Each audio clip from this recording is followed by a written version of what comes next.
آج ہم اس ویڈیو میں محمد بن عبداللہ رحمۃ اللہ علیہ کے بارے میں معلومات حاصل کریں گے، جو عام طور پر نفس زکیہ کے نام سے جانے جاتے ہیں۔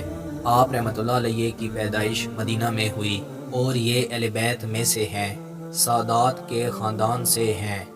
آپ کی پیدائش 100 ہجری میں ہوئی۔ اگر آپ کا شجرہ نسب دیکھیں تو محمد بن عبداللہ بن حسن بن علی بن ابی طالب۔ آپ کی والدہ کا نام ہند تھا، جو قریش خاندان سے تعلق رکھتی تھی۔ ان کے ایک بھائی کا نام ابراہیم تھا اور یہ دونوں بھائی بنو عباس کے خلاف اٹھے تھے۔ 145 میں دونوں بھائی شہید ہوئے۔ آپ رحمۃ اللہ علیہ مدینہ میں شہید ہوئے اور آپ کے بھائی ابراہیم بصرہ میں شہید ہوئے۔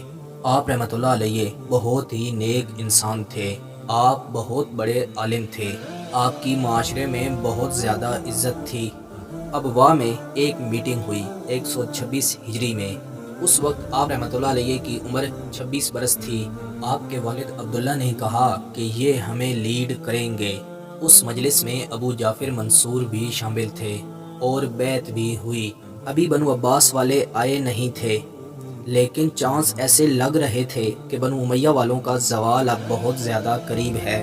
امام جعفر صادق رحمۃ اللہ علیہ نے اختلاف کیا، کیونکہ آپ رحمۃ اللہ علیہ کے والد نے کہا تھا کہ یہ امام مہدی ہیں۔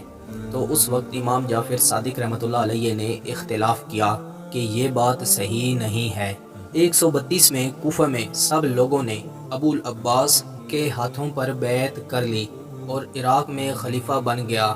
خلافت عباسیہ کا جو پہلا خلیفہ ابو العباس تھا، وہ آپ کے اتنا خلاف نہ ہوا، مگر اس کے بعد ابو جعفر منصور آیا، وہ آپ کے خلاف تھا۔ وہ ہر وقت آپ رحمۃ اللہ علیہ کی تلاش میں رہتا تھا۔ منصور نے ان کو بہت زیادہ تلاش کیا۔ ان کے خاندان کے 13 افراد کو گرفتار کیا گیا۔ لاسٹ میں پھر ان کو میدان میں آنا پڑا۔ مدینہ میں آپ رحمۃ اللہ علیہ نے حکومت قائم کر لی اور مکہ میں بھی۔ امام ابو حنیفہ رحمۃ اللہ علیہ نے ان کا اور ان کے بھائی ابراہیم کا ساتھ دیا۔ رمضان المبارک میں نفس زکیہ رحمۃ اللہ علیہ کو شہید کر دیا گیا۔ میں امید کرتا ہوں کہ آپ کو یہ ویڈیو پسند آئی ہوگی۔ مزید ایسی ویڈیو دیکھنے کے لیے ہمارے YouTube چینل کا وزٹ کریں، دوستوں کے ساتھ شیئر کریں، کومنٹس میں اپنی رائے کا اظہار ضرور دیں۔ ملتے ہیں انشاءاللہ اگلی ویڈیو میں۔ اللہ حافظ۔